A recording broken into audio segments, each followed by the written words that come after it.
So both Adam and Dave have a lot of years, and their day-to-day job is essentially going to companies and helping them configure their networks and manage the networks and really doing that. And so my question to you, and I'll start with Adam, is what are the most common things you're seeing around OT network management? What sort of problems? So I think, some of the big ones, they've alluded to the people issue earlier, and with staffing issues with older, more experienced engineers going out and retiring, and newer kids coming in, younger people coming in to kind of take over some of those roles. I think one of the biggest problems is for OT networks.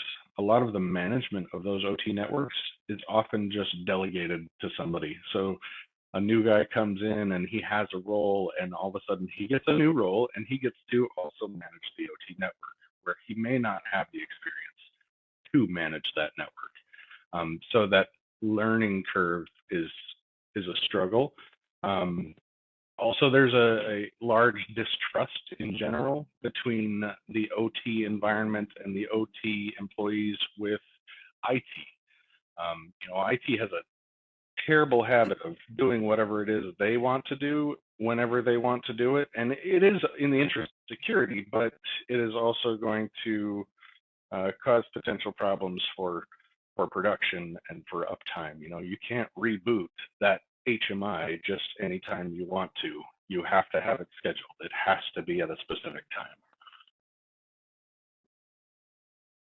Dave, do you want to jump in?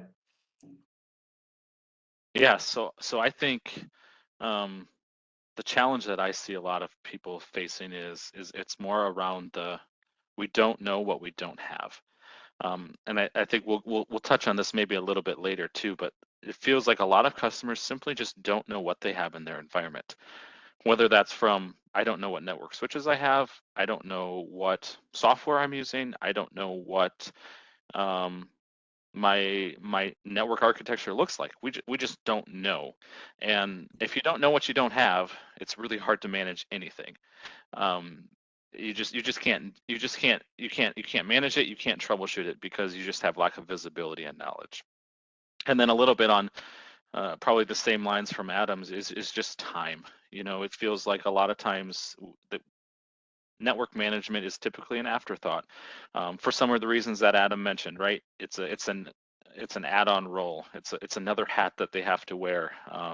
If things are working, we're not going to worry about it. We're not going to look at things. We're just going to hope that nothing happens in the future and just kind of let it be. And in addition to that, I think there's a knowledge gap as well.